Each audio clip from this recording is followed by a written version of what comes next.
কবর কবর। যে আজকে তো ওরা বুঝে নাই যেমন আল্লামা মামুন হক 3.5 বছর পর্যন্ত জেলখানায় রাখা হইলো। ওনার কারণটা কি ছিল? একমাত্র কোরআনের পক্ষে কথা বলার কারণে। ঠিক না বেটে? ইমাম হযরতে আল্লামা মাফি হবেন গতকালকে, ওনাকে মুক্তি দেওয়ার কথা ছিল, যে কোনো কারণবশত ওনাকে মুক্তি দেওয়া হয় নাই। আল্লাহ তাআলার দয়া আর মঞ্জুর হয়েছে, আজকে সকাল 10টায় ওনার মুক্তির ব্যবস্থা হয়েছে। সুবহানাল্লাহ। আমরা ওনার জন্য দোয়া করি। এরকম কণ্ঠ বাংলার জমিনে দরকার আছে না নাই? এরকম কণ্ঠ দরকার আছে। ওই কণ্ঠ তো তিনার কণ্ঠ না, ওই কণ্ঠ তো ছিল হযরত নবী আজমাইনদের কণ্ঠ, এই কণ্ঠ তো ছিল সাহাবা আজমাইনদের কণ্ঠ, এই কণ্ঠ তো ছিল ডাইরেক্ট আল্লাহর কণ্ঠ, এই কণ্ঠ তো হইল কোরআনের কণ্ঠ। ঠিক না বেটি? কোরআনের কথা বলতে যাইয়া হয় কাহারো গায়ে লাগে যাইবে, হয় আমার বিপক্ষে যাবে, না হয় আপনার বিপক্ষে যাবে, এটা হতেই পারে। কিন্তু কোরআনের তো একটাই দাওয়াত। কোরআনের দাওয়াত কয়টা?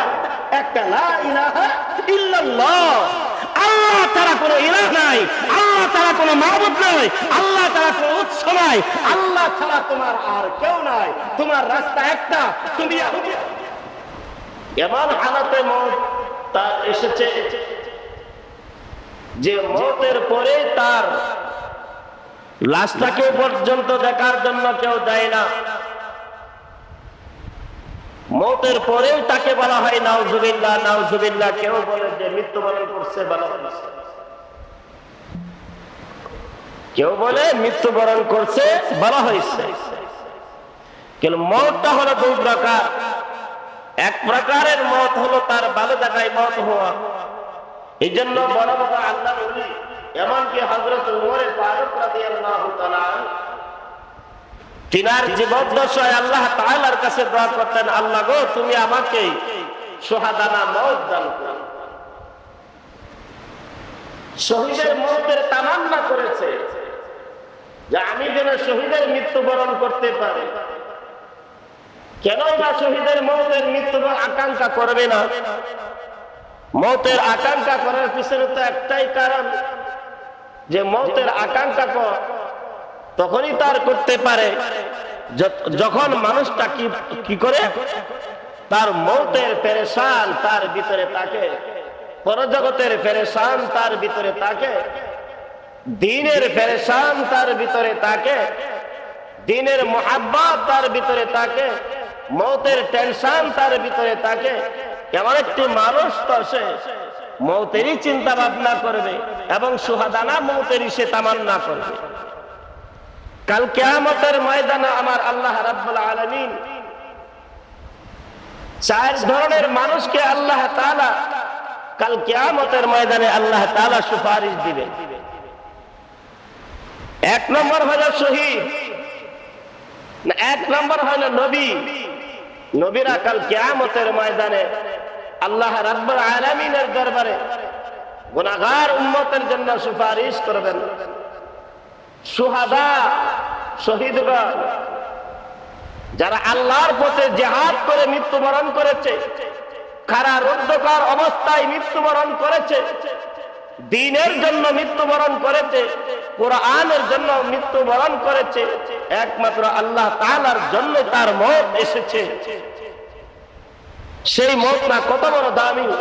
এই মওতের জন্য সাহাবা আজমাইনরা তারা উৎসাহ উদ্দীপনা নিয়ে জিহাদের ময়দানে লাফিয়ে পড়ে। এক সাহাবী একেবারেই নতুন ময়দানে ছাগল চড়াইতেছে, জিহাদের জন্য আল্লাহর নবী সাল্লাল্লাহু আলাইহি ওয়াসাল্লাম সাহাবাদেরকে নিয়ে গেলেন। যাওয়ার পর ওই ছাগল রাখাল সে দেখতেছে আল্লাহর নবী সাল্লাল্লাহু আলাইহি ওয়াসাল্লাম জিহাদের কাতার সুদা করতেছে। এই দৃশ্যটা ওই ছাগল রাখাল সে দেখতে পেল। দেখার পর সে আল্লাহর নবী সাল্লাল্লাহু আলাইহি ওয়াসাল্লামের কাছে আয়েশা বলতেছে, ইয়া রাসূলুল্লাহ, আমি যদি এই মুহূর্তে কালিমা পড়ে মুসলমান হই, তাহলে আল্লাহ তাআলা কি আমার জীবনের গুনাহ মাফ করবে? রাসূল আকরাম সাল্লাল্লাহু আলাইহি ওয়াসাল্লাম বললেন, হ্যাঁ সাহাবা, তুমি যদি এই মুহূর্তে কালিমা পড়ে মুসলমান হও, আল্লাহ তাআলা তোমাকে পিছনের গোটা জিন্দেগির গুনাহ আল্লাহ তাআলা মাফ করে দেবে। সুবহানাল্লাহ। সাহাবী মুহূর্তের ভিতরে রাসূলের হাতে কালিমা পড়ে সে মুসলমান হলো। মুসলমান হওয়ার পর সাহাবী জিজ্ঞাসা করলো, ইয়া রাসূলুল্লাহ, ইয়া হাবিবাল্লাহ, এখন আমার কাজ কি? আল্লাহর নবী সাল্লাল্লাহু আলাইহি ওয়াসাল্লাম বললেন যে আমাদের যে কাজ তোমার সেই কাজ। বলেন সুবহানাল্লাহ। আমাদের যে কাজ তোমার সেই কাজ। এখন সে নব্য সাহাবী হয়ে গেল, নব্য মুসলিম। সে মুসলমান হওয়ার পর বলতেছে, ইয়া রাসূলুল্লাহ, ইয়া হাবিবাল্লাহ, আমার কাছে তো আমার মালিক এই যে ছাগলগুলি আমানত দিয়েছিল, তাহলে আমি ওই ছাগলগুলি আমার মালিককে আমি বুঝিয়ে দিয়ে আসি। তাৎক্ষণিক ওই সাহাবী তার মালিকের কাছে ওই তার ছাগলগুলি বুঝাইয়া দিয়া আস্তে আস্তে এই দিকটা দেখে জিহাদের ময়দান আরম্ভ হয়ে গেছে, জিহাদ আরম্ভ হয়ে গেছে। খালি হাতেই ওই নব্য সাহাবী সে জিহাদের ময়দানে লাফিয়ে পড়লো। বলেন সুবহানাল্লাহ। শুধু তো লাফিয়ে পড়লো না, সে জিহাদের ময়দানে সে জিহাদ করতে করতে খালি হাতেই জিহাদ, যা পেয়েছে তাই নিয়ে সে জিহাদের ময়দানে লাফিয়ে পড়েছে। সে শহীদ হয়ে গেল। যুদ্ধের পর যখন দেখতে পেল লাশগুলি ময়দানে পড়ে আছে, সাহাবারা এক একজন শহীদের লাশ খুঁজে খুঁজে বের করে তাদের জানাজার ব্যবস্থা করতেছে। আর এমন একজন ব্যক্তির লাশ পড়ে আছে যে লাশের কোনো পরিচয় জানা নাই, নতুন মনে হচ্ছে। হঠাৎ করে আল্লাহর নবী সাল্লাল্লাহু আলাইহি ওয়াসাল্লাম তিনি ডাক দিয়ে বললেন, ও আমার সাহাবারা, তোমরা তো ওকে চেনো না, ওরা তো জিহাদের, ওই ব্যক্তি তো জিহাদের আগেই সে নতুন মুসলমান হয়েছে। নতুন মুসলমান হওয়ার পর তোমাদের যে কাজ সে সেই কাজে শরীক হয়েছে। আর শরীক হওয়ার পর সে এখন পর্যন্ত মুসলমান হওয়ার পর আল্লাহ তাআলার ঘোষণা, ইয়াগফির লাকুম যুনুবাকুম ওয়াল্লাহু গফুরুর রহিম, তোমরা যদি কালিমা পড়ে মুসলমান হয়ে যাও, তোমার গোটা জিন্দেগীর গুনাহগুলিকে আমি আল্লাহ তাআলা মাফ করে দেব। সুবহানাল্লাহ। এই সাহাবীরা কত বড় ভাগ্যবান। সে মুসলমান হওয়ার পর এক ওয়াক্ত নামাজও পড়ে নাই। মুসলমান হওয়ার পর একটা ফরজ বিধানও তার উপরে জারি হয় নাই।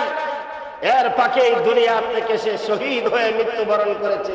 আল্লাহর নবী সাল্লাল্লাহু আলাইহি ওয়াসাল্লাম বলতেছেন, লাশকে সম্বোধন করে বলতেছেন, সো আমার সাহাবী, তুমি না কত বড় ভাগ্যবান, তুমি না কত বড় দাবি হয়ে গেলে। তুমি একবার একটি কোরআনের আয়াত তেলাওয়াত করার সময় পাও নাই, এক ওয়াক্ত নামাজ পড়ার মতো সুযোগ সুবিধা তুমি পাও নাই, একটা টাকাও তুমি আল্লাহ রাস্তা দিতে সময় পাও নাই। তুমি মুসলমান হইলে আর মাত্র তুমি দুনিয়া থেকে বিদায় হয়ে জান্নাতের বাগানে তুমি ঘোরাফেরা করতে আরম্ভ করলে। এমন শহীদদেরকে তো আল্লাহ তাআলা বলতেছেন, কাল কিয়ামতের ময়দানে আমি তাদেরকে কি করব? তাদেরকে এই উম্মতে মুহাম্মাদেরকে যারা গুনাহগার, গুনাহগারদেরকে শাফাআত করার আল্লাহ তাআলা অনুমতি প্রকাশ করবেন। সুবহানাল্লাহ। তাহলে কারো মত হবে একেবারে নিষ্পাপ হয়ে যায় নামাজের মাধ্যমে, কাহারো কাহারো মৃত্যুবরণ হবে কোরআনের ময়দানে, এবং কাহারো মৃত্যুবরণ হবে রাস্তার ঘাটে, কাহারো মৃত্যুবরণ করবে জিনার ময়দানে, কাহারো মৃত্যুবরণ করবে সে টয়লেটে, আবার কেহ মৃত্যুবরণ করবে কি আল্লাহ তাআলার কুদরতের পায়ে সিজদা অবস্থায়। তাহলে মত হলো দুই প্রকার। এই মত থেকে কেউ পলায়ন করতে পারবে না। আল্লাহ রাব্বুল আলামিন তিনি ঘোষণা করে দিয়েছেন, ওয়া মা খালাকাতুল জিন্না ওয়াল ইনসা ইল্লা লিয়াবুদুন, আমি তো তোমাদেরকে সৃষ্টি করেছি একমাত্র আমি রব্বুল আলামিনের ইবাদত করার জন্য। অন্য তন্ত্র আর মন্ত্রের পিছনে, তোমাদের রিজিকের পিছনে তোমার গোটা জিন্দেগিটা ব্যয় করবে, এই জন্যই তো আমি তোমাকে সৃষ্টি করি নাই। আমি তো সৃষ্টি করেছি আমি রব্বুল আলামিনের ইবাদত করার জন্য। যখন আমি রব্বুল আলামিনের কুদরতের পায়ে সিজদা করবে, সিজদা করে যদি তুমি রিজিক তালাশের মধ্যে তুমি বের হয়ে যাও, সেইটাও তোমার ইবাদতের মধ্যে গণ্য হয়ে যাবে। সুবহানাল্লাহ। যদি আমি রব্বুল আলামিনের কুদরতের পায়ে সিজদা করে তুমি রিকশাও চালাও, সেটাও আমার ইবাদতের মধ্যে গণ্য হবে। তাহলে ভাই, মওত তো খুব এমন একটা দামি জিনিস, এই মওত থেকে পলায়ন করার মতন কারো কোনো সুযোগ নাই। আবু আব্দুল্লাহ নামে একজন আল্লাহর ওলি ছিল, আবু আব্দুল্লাহ। এই আবু আব্দুল্লাহ তিনি একটি ঘটনা ব্যাখ্যা করতেছেন, বর্ণনা করতেছেন, একটি ঘটনা বর্ণনা করতেছেন। এই আবু আব্দুল্লাহ তিনি এক মসজিদের ইমাম ছিলেন। হঠাৎ করে গ্রাম্য এক ব্যক্তি পাশেই, মসজিদের পাশেই জঙ্গলের কাছে ঝুপড়ি এক রুমের ভিতরে থাকে, বাসার ভিতরে থাকে, কিন্তু কখনো সে মসজিদের ইবাদত থেকে সে দূরে সরে নাই। 5 ওয়াক্ত নামাজ সে মসজিদে আইসা তাকবীরুল্লাহর সাথে সে আদায় করে। আবু আব্দুল্লাহ রাহমাতুল্লাহি আলাইহি তিনি বর্ণনা করেন যে আমার ইমামতির বয়সকালে আমি কখনো দেখি নাই সে জামাত ছাড়া নামাজ পড়তে এবং তাকবীরুল্লাহ ছাড়া সে নামাজ পড়তে। তার পরনের কাপড়গুলি একবারে চিরামিরা ছিল, একবারে নগণ্য বই ছিল, এবার একটি হালত ছিল, কিন্তু তাকবীরুল্লাহর সাথে সে নামাজ পড়ছে। হঠাৎ করে জোহরের নামাজের পর ওই ব্যক্তি আইসা বলতেছে, জগা আল্লাহর ওলি, আপনার কাছে একটি জিনিস চাই, আপনি কি দিবেন আমাকে? আবু আব্দুল্লাহ রাহমাতুল্লাহি আলাইহি তিনি বলতেছেন যে তুমি আমার কাছে কি চাও? কোরআন শরীফটা কেউ ওই বান্দাকে, ওই মুসল্লিকে তিনি দিয়া দিলেন, যাও তুমি এই কোরআন শরীফটা নিয়ে যাও। নিয়ে যখন যাইতেছে তখন ওই বান্দা বলতেছে, হুজুর আমি একটি সময়ের জন্য আপনার কাছে কোরআন শরীফটি নিতেছি, আমি আবার ওই কোরআন শরীফটা আপনার কাছে ফেরত দিয়ে যাব। ওই আল্লাহর বান্দা তিনি কি করলেন, কোরআন শরীফটা নিয়ে বাসার দিকে রওনা করলেন। যে ব্যক্তিরা কোনদিন এক ওয়াক্ত নামাজ জামাতে ওলার সঙ্গে তিনি কাজা করেন নাই, এমন একজন ব্যক্তি, আসরের নামাজের টাইম চলে গেল, মাগরিবের নামাজের টাইম চলে গেল, ইয়াসার নামাজের টাইম চলে গেল, কিন্তু ওই বান্দা তো আর জামাতে অংশগ্রহণ করে না। ইমাম সাহেব বলতেছে, কি ব্যাপার, কি ব্যাপার, আমার কাছ থেকে কোরআনটুকু চেয়ে নিল, কিন্তু যখন থেকে চেয়ে নিল আজ পর্যন্ত তো এখন পর্যন্ত আর তাকে আমি জামাতে দেখতেছি না, ঘটনা কি? ইমাম সাহেব এশার নামাজ জামাতের সঙ্গে আদায় করে ওই ব্যক্তিটার খোঁজ খবর নেওয়ার জন্য ওই জঙ্গলের পাশে জুফরি ঘরের ভিতরে গেল। যখন জুফরি ঘরের ভিতরে যাইয়া দেখতে পেল ঘরের দরজাটা বন্ধ, বাহির থেকে ওই আল্লাহর বান্দা আবু আব্দুল্লাহ রাহমাতুল্লাহি আলাইহি তিনি সালাম দিতেছেন, আসসালামু আলাইকুম ওয়া রাহমাতুল্লাহ, আসসালামু আলাইকুম ওয়া রাহমাতুল্লাহ। একবার না, দুইবার না, একে একে 3 বার পর্যন্ত সালাম দিলেন, কিন্তু ভিতর থেকে কোনো সালামের জবাব আসে না। আবু আব্দুল্লাহ রাহমাতুল্লাহি আলাইহি তিনি বর্ণনা করেন, আমি যখন 3 বার সালাম দিলাম, সালামের পরেও ঘর থেকে কোনো আওয়াজ আসে না। এখন তিনি দরজাটা পাক করে তিনি কি করলেন, ঘরের ভিতরে প্রবেশ করলেন। ঘরের ভিতরে প্রবেশ করার পর দেখা যায় ওই আল্লাহর বান্দা আর দুনিয়ার জগতে নাই। বলেন আল্লাহু আকবার, আর জোরে বলেন আল্লাহু আকবার। আবু আব্দুল্লাহ রাহমাতুল্লাহি আলাইহি তিনি বর্ণনা করেন, ও দুনিয়ার মানুষ শোনো শোনো, আমার কাছ থেকে আমার এই মুসল্লি যখন কোরআন শরীফটা চেয়ে নিয়েছিল, মা তার সন্তানকে যেরকম ভাবে বুকের মধ্যে নিয়ে ঘুমিয়ে করে, আমি ওই বান্দাকে যখন দেখলাম সে মৃত্যুবরণ করলো, ওই কোরআন শরীফটা তার বুকের মধ্যে এরকম ভাবে জড়াইয়া ধরে সে বিদায় নিয়েছে। সুবহানাল্লাহ। এখন রাত গভীর হয়ে গেছে, আসার নামাজের পর আমি তার চেহারার দিকে লক্ষ্য করে দেখি তার বডিতে যে সমস্ত কাপড়গুলি আছে এমন কোন কাপড় নাই যে কাপড় দিয়া তাকে দাফন কাফন সমাধান করা যাবে, তাকে দাফন কাফন সমাধান করা যাবে এমন পরিবেশ নাই। অর্থাৎ এমন বস্ত্রহীন, অর্থাৎ বস্ত্রহীন না, এমন গরিব মানুষ, এত গরিব, মাত্র তার ফরজটুকু ডেকে সে ঘুমাইতো, আর এই ফরজ কাপড়টুকু নিয়ে সে আল্লাহর ঘর মসজিদে আসতো। আল্লাহর ঘর মসজিদে আসা সে আল্লাহর কুদরতের পায়ে সিজদাগুলি করত। এই জুফরি ঘরের ভিতরে সে থাকতো এখন আবু আব্দুল্লাহ রাহমাতুল্লাহি আলাইহি বলেন এই গভীর রাতে আমি তার কি ব্যবস্থা করব? হযরতে আবু আব্দুল্লাহ রাহমাতুল্লাহি আলাইহি বলেন আমি তাকে গোসল দেওয়ার জন্য অপেক্ষা করতেছি। তাকে আমি কোথায় গোসল দিব? আমি তো একা, আমার সঙ্গে তো আর কেউ নাই।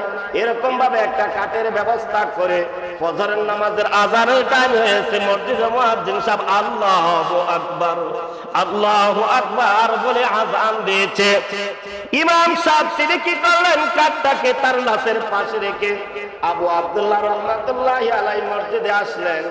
মসজিদে আয়েশা যখন তিনি নামাজ পড়াইতেছেন, আল্লাহর কি কুদরত, আল্লাহর কি তামাশা! আল্লাহ তাআলা তার খাস বান্দাদেরকে কত মহব্বত করে, কত ভালোবাসে। ও দুনিয়ার মানুষ, তোমরা যদি জানতা তোমার আল্লাহ তোমাকে কতটুকু ভালোবাসে, ও দুনিয়ার মানুষ তুমি যদি জানতা তোমার আল্লাহ তোমাকে কতটুকু মহব্বত করে। আর মহব্বত করার একটাই হলো মাধ্যম, ওয়াবুদু রাব্বাকা হাত্তা ইয়াতিকাল ইয়াকিন। মত পর্যন্ত যদি তুমি আল্লাহর ইবাদত করতে পারো, আল্লাহ তাআলা তোমাকে এমন মহব্বত করবে।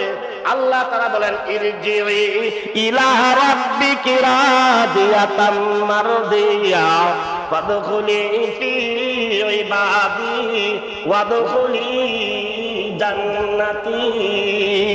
হযরতে আবু বকর সিদ্দিক রাদিয়াল্লাহু তাআলা তিনি খুব ধনাঢ্যবান ব্যক্তি ছিলেন না, তিনি কিন্তু খুব ধনী ব্যক্তি ছিলেন না, তিনি কিন্তু খুব শিল্পপতি ছিলেন না, তিনি একেবারে একজন সাদামাটা একজন ব্যক্তি ছিলেন। হযরতে আবু বকর সিদ্দিক রাদিয়াল্লাহু তাআলা যেদিন দুনিয়া থেকে বিদায় নিতেছেন, হঠাৎ করে আওয়াজ শোনা যায় আল্লাহ তাআলার এই কোরআনের আয়াতটুকু তেলাওয়াত হচ্ছে, ইরজিই ইলা রাব্বিকি রাদিয়াতাম মারদিয়া ফাদখুলি ফি ইবাদি ওয়াদখুলি জান্নাতি। এই আয়াতটুকু তেলাওয়াত শোনা যাচ্ছে, চিল্লায় বলেন আল্লাহু আকবার। আয়াত আসছে, আকাশ থেকে আওয়াজ হচ্ছে যে ইরজিই ইলা রাব্বিকি রাদিয়াতাম মারদিয়া। হে আবু বকর, তোমার উপরে আমি আল্লাহ তাআলা রাজি হয়েছি, তোমার জন্য তোমার কবর প্রস্তুত হয়েছে, তোমার জন্য তোমার জান্নাত প্রস্তুত হয়েছে, তোমার জন্য হরিগঞ্জন প্রস্তুত হয়েছে। তুমি প্রস্তুত হয়ে চলে আসো, তোমার জন্য কবর তোমাকে স্মরণ করতেছে, কবর তোমাকে ডাকতেছে। সুবহানাল্লাহ, কবর তোমার জন্য প্রস্তুত।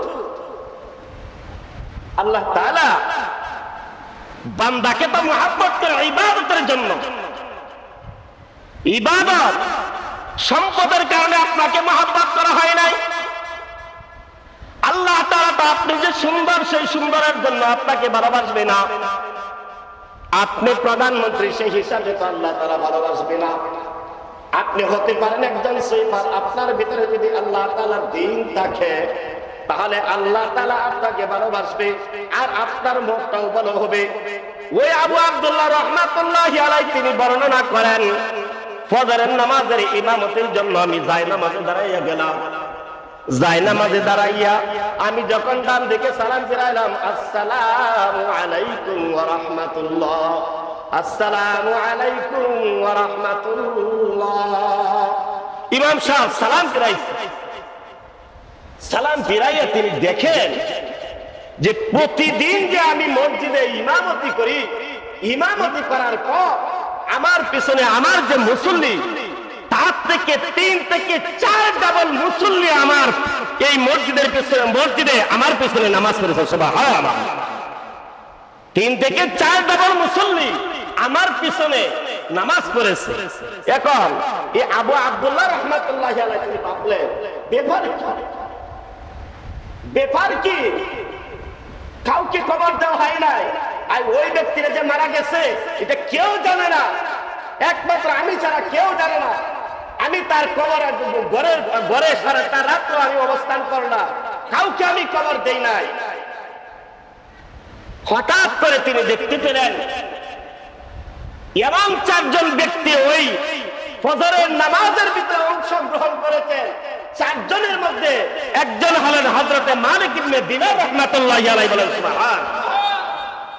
মালিক ইবনে দিনার রাহমাতুল্লাহি আলাইহি সেই যুগের সবচেয়ে বড় বড় যে আল্লাহর ওলি, তারা সেই ফজরের নামাজে আমার পিছনে তারা নামাজ পড়েছে।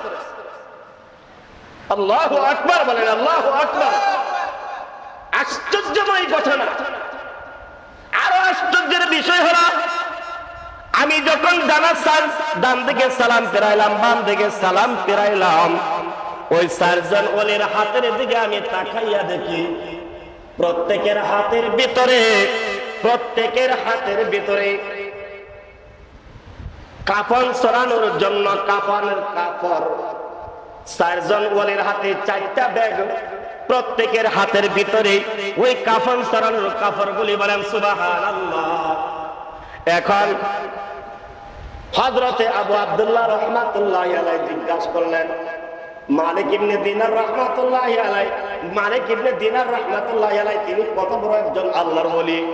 এইটা বলে আপনাদেরকে সংক্ষিপ্ত আকারে বলতে, 4 জন ওলির ঘটনা বলা সম্ভব নয়। মালিক ইবনে দিনার রাহমাতুল্লাহি আলাইহি তিনি একদিন নদী পার হইতেছেন। নদী পার হওয়ার সময় জাহাজের নাবিকরা যে আছে ওনার কাছে ভাড়া চাইছে। মালিক রহমাতুল্লাহি আলাইহি তিনি পকেটে হাতটা দেখেন, টাকা নাই। এখন এই জাহাজের নাবিকে হযরতে ইমাম মালিক ইবনে দিনার রাহমাতুল্লাহি আলাইহি গাড়ি ধরে ধাক্কা মারলো। গাড়ি ধরে যখন ধাক্কা মারলো, ইমাম মালিক ইবনে দিনার রাহমাতুল্লাহি আলাইহি তিনি বললেন আল্লাহকে, আল্লাহ তুমি আমাকে টাকা দাও, তুমি আমাকে দিনার দাও, দিনার মানে টাকা, তুমি আমাকে টাকা দাও। তোমার একজন কোরআনের পাখিকে ধাক্কা মেরেছে, আল্লাহ তুমি আমাকে টাকা দাও। মালিক ইবনে দিনার রাহমাতুল্লাহি আলাইহি কথাটা বলতে দেরি হয়েছে, সাগর থেকে অসংখ্য হাজারো মাছ, একটা মাছ ওই পানির উপরে ভেসেছে। প্রত্যেকের মুখের মধ্যে একটা করে দিনার। চিল্লা বলেন আল্লাহু আকবার। আরো জোরে বলেন আল্লাহু আকবার, আল্লাহু আকবার। কত বড় আল্লাহ ওয়ালা। আল্লাহর কাছে বলতে দেরি হয়েছে, কিন্তু আল্লাহ তাআলার কুদরতি ভাবে ওই সাগরের মাছগুলি পানির নিচ থেকে একটা মাছের মুখের মধ্যে একটা করে দিনার নিয়ে বাড়ছে। বাইশা ডাকতেছে, হে মালিক তুমি টাকা নাও। মালিক রাহমাতুল্লাহি আলাইহি, আহা আপনার মতন আমার মতন এত লোভী না। হযরতে মালিক ইবনে দিনার রাহমাতুল্লাহি আলাইহি একটা মাছের থেকে একটা টাকা নিল। টাকা নিয়া ওই জাহাজের নাবিককে দিয়া বলল, যাও তোমরা টাকা নিয়ে চলে যাও। প্রত্যেকটা মাছ আবার টাকা নিয়ে নদীর তলদেশে চলে গেল। সুবহানাল্লাহ। এমন একজন আল্লাহর ওলি, তার মধ্যে ইমামে জাওজি রাহমাতুল্লাহি আলাইহি, ইমামে রাহদার রাহমাতুল্লাহি আলাইহি, আরো বড় বড় আল্লাহর ওলিরা ওই জানাজাতে ওই ফজরের নামাজে অংশগ্রহণ করলো। ইমামে মালিক ইবনে দিনার রাহমাতুল্লাহি আলাইহিকে আবু আব্দুল্লাহ রাহমাতুল্লাহি আলাইহি জিজ্ঞাসা করলেন, হুজুর কি ব্যাপার, আপনাকে কে খবর দিয়েছে আপনাদের জানাজাতে আজকে ওই ফজরের নামাজে অংশগ্রহণ করলেন? মালিক ইবনে দিনার রাহমাতুল্লাহি আলাইহি বলেন, রাত্রে যখন এশার নামাজ পড়ে শুইলাম, শোয়ার পর কে যেন আমাদের কানে আইসা বলতেছে। আরেক riwayaতের ভিতরে আছে আল্লাহর পক্ষ থেকে ইলহাম আসছে, হে মালিক ইবনে দিনার, তোমার মহল্লায় একজন সবচেয়ে বড় আল্লাহর ওলি ইন্তেকাল করেছে। যাও উঠে যাও, তার জানাজায় অংশগ্রহণ করো, তার কাফন দাফনের ব্যবস্থা করো। বলুন সুবহানাল্লাহ। তার কাফন দাফনের ব্যবস্থা করো। একে একে 4 জন আল্লাহর ওলিকে জিজ্ঞাসা করা হলো। প্রত্যেকে একই কথা বলতেছে, আল্লাহর পক্ষ থেকে ইলহাম এসে গেছে যে তোমার মহল্লায় একজন আল্লাহর ওলি ইন্তেকাল করছে, তার কাপড়ের ব্যবস্থা করো। যে কারণে আমাদের ঘরের ভিতরে আমাদের ইহরামের কাপড়গুলি ছিল, প্রত্যেক 4 জনে কি করলো, ওনার কাফনের জন্য প্রত্যেকের ইহরামের কাপড়গুলি ওই আল্লাহর বান্দার জন্য নিয়ে আসলো। সুবহানাল্লাহ। ইহরামের কাপড় নিয়ে আসছে 4 জন ওলি। এর মধ্যে শেষ হয়ে তার মধ্যে আরো আশ্চর্য একটি ঘটনা। এখন জুফরি ঘরের পাশে গেল, কাঠের মাধ্যমে ওই লাশটাকে উঠাইলো, গোসলের ব্যবস্থা করবে। ওই মালিক ইবনে দিনার রাহমাতুল্লাহি আলাইহি আবু আব্দুল্লাহ আর চারজন আল্লাহর ওলি এবং মহল্লার কিছু ব্যক্তি তারা কি করলো, লাশটাকে গোসল দাফন দেওয়ার জন্য তারা প্রস্তুত করতেছে। কাঠের পাশে যখন বসে রইল, হঠাৎ করে দেখে আকাশ থেকে একজোড় ইহরামের কাপড় ভালো একটা স্থানের ভিতরে আকাশ থেকে পড়ে গেছে। সুবহানাল্লাহ। আকাশ থেকে একজোড় কাপড়, ইহরামের কাপড় ওই লাশের পাশে একেবারে শূন্য করে আইসা পড়ে গেছে। শুধু তাই নয় তো তাই নয়, কি আশ্চর্যের বিষয়, যখনই ওই কাপড়টা কি করছে ওই পবিত্র স্থানের ভিতরে পড়ে গেছে, একটা পরিষ্কার স্থানের ভিতরে পড়ে গেছে, ওই কাপড়গুলির মধ্য থেকে এত সুন্দর গ্রান, এত সুন্দর গ্রান আসতেছে যে গ্রান দুনিয়ার কোন গ্রানের সাথে মিলিত নয়। তাহলে আল্লাহ তাআলা বলতেছে, হে দুনিয়ার মানুষ, তোমরা কি একবার লক্ষ্য করে দেখো না তোমাদের মনটা কি ভালো হালতে হবে না খারাপ হালতে হবে? তোমাদের মনটা কি জিনার হালতে হবে না চুরির হালতে হবে, না তোমরা মদপুর হালতে হবে না তোমার বেনামাজি হালতে হবে? যদি তোমার মনটা বেনামাজি হালতে হয়ে যায়, তোমার অবস্থানটা কোন জায়গায় যাবে? তোমার পাশে কে থাকবে? তোমার কবরের সাথে কে হবে? তোমার কবরে কে যাবে? না যাবে তোমার সন্তান, না যাবে তোমার পিতা মাতা, না যাবে তোমার আত্মীয় স্বজন, না যাবে তোমার ভাই বেরাদর, না যাবে তোমার সন্তানাদি, না যাবে তোমার কেউ তোমার পাশে থাকবে না। ওই কবর অন্ধকার কবর। এই কবরের জন্য কত আল্লাহর ওলিরা এই দুনিয়ার রাজা বাদশাহ পর্যন্ত ছেড়ে দিয়েছে, ঠিক না বেটি? রাজা বাদশাহী পর্যন্ত ছেড়ে দিয়েছে। আর বিল্লাহ নুরউদ্দিন আব্দুল রহমাতুল্লাহি আলাইহি, আর বিল্লাহ নুরউদ্দিন আব্দুল রহমাতুল্লাহি আলাইহি তিনি একজন বড় আল্লাহর ওলি ছিলেন। তিনার কাছে যে সমস্ত ব্যক্তিরা যাইতো মুরিদ হওয়ার জন্য, আরিফ বিল্লাহ নুরউদ্দিন আব্দুল রহমাতুল্লাহি আলাইহি তিনি অনেক বড় একজন আল্লাহর ওলি ছিলেন।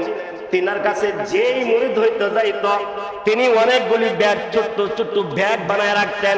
এই ব্যাগের উপরে লেখা ছিল মুখ তোমাদের অনিবার্য। ওনার আর কোন স্বভাব ছিল না, স্বভাব একটাই, মুখ তোমার অনিবার্য, মুখ তোমার অনিবার্য। আরিফ বিল্লাহ নুরউদ্দিন আব্দুল রহমাতুল্লাহি আলাইহি তিনি বলেন, একটা মানুষ যদি সে মৌতকে তার স্মরণ করে, মৌতকে যদি তার আপন মনে করে, আমাকে মৃত্যুবরণ করতে হবে, আমাকে কবর দেশে যাইতে হবে, এই কবরে আমার কেউ সাথী হবে না, এই কবরে আমার কেউ বন্ধু হবে না, এই কবরে আমার কেউ আমাকে সাহায্য করবে না, আমার আল্লাহ ছাড়া তো আমার কেউ নাই, আমার নবী ছাড়া তো আমার কেউ নাই। কথা ঠিক না বেটি? এই জন্য মুরুদ্দিন আব্দুল রহমাতুল্লাহি আলাইহি তিনার মুরিদদেরকে তিনি এই দাওয়াতটা দিতেন যে, হে মানুষেরা, তোমরা মওতকে স্মরণ করো। যদি তোমার মওতটা ভালো হারাতে হয়, তাহলে তোমার কবর তোমার ভালো হবে, হাসর তোমার ভালো হবে, মিজান তোমার ভালো হবে, ফুলসিরাত তোমার ভালো হবে, তুমি আরশের নিচে জায়গা পাইবা, তুমি আল্লাহর সাথে তোমার সাক্ষাৎ পাইবা।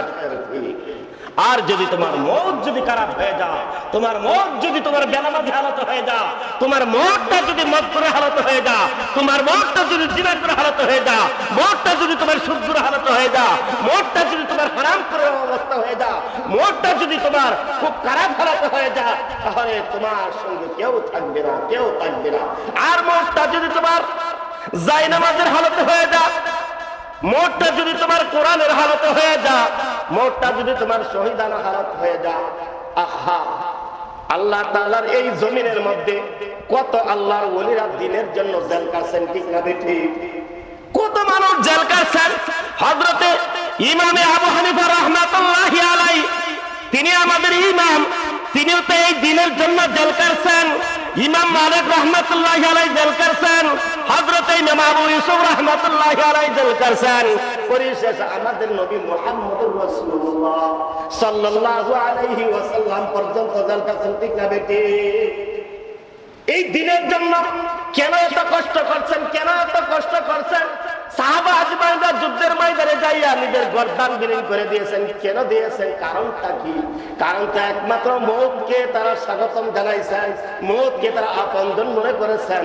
কবরের সাথে একমাত্র আমার আল্লাহ, কবরের সাথে একমাত্র আমার, কবরের সাথে একমাত্র আমার ইবাদত।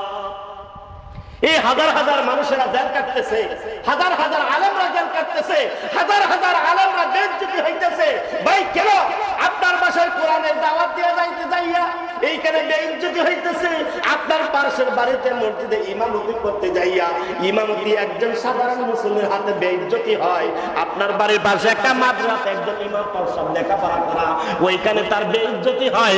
আপনার বাড়ির তাবলীগের কাজ করতে যাইয়া সেইখানে তার বেইজ্জতি হয়। তারপরেও তার বেইজ্জতিটাকে সে বেইজ্জতি মনে করে না। কারণটা কি? কারণটা একমাত্র কবর। কবর যে আজকে তো ওরা বুঝে নাই, ওরা বুঝে নাই। যেমন আল্লামা মামুনুল হক রহমাকে দীর্ঘ 3.5 বছর পর্যন্ত জেলখানায় রাখা হইলো। ওনার কারণটা কি ছিল? একমাত্র কোরআনের পক্ষে কথা বলার কারণে। ঠিক না বেটি? ইমাম হযরতে আল্লামা মামুনুল হক, আপনারা খুশি হবেন, গতকালকে ওনাকে মুক্তি দেওয়ার কথা ছিল, যে কোনো কারণবশত ওনাকে মুক্তি দেওয়া হয় নাই। আল্লাহ তাআলার দয়া আর মঞ্জুর হয়েছে। আজকে সকাল 10টায় ওনার মুক্তির ব্যবস্থা হয়েছে। সুবহানাল্লাহ। আমরা ওনার জন্য দোয়া করি। এরকম কণ্ঠ বাংলার জমিনে দরকার আছে না নাই? এরকম কণ্ঠ দরকার আছে। ওই কণ্ঠ তো তানার তিনার কণ্ঠ না, ওই কণ্ঠ তো ছিল হযরত নবী আজমাইনদের কণ্ঠ, এই কণ্ঠ তো ছিল সাহাবা আজমাইনদের কণ্ঠ, এই কণ্ঠ তো ছিল ডাইরেক্ট আল্লাহর কণ্ঠ, এই কণ্ঠ তো হলো কোরআনের কণ্ঠ। ঠিক না বেটি? কোরআনের কথা বলতে যাইয়া হয় কাহারো গায়ে লাগে যাইবে, হয় আমার বিপক্ষে যাবে, না হয় আপনার বিপক্ষে যাবে। এটা হতেই পারে, কিন্তু কোরআনের তো একটাই দাওয়াত। কোরআনের দাওয়াত কয়টা? একটা, লা ইলাহা ইল্লাল্লাহ।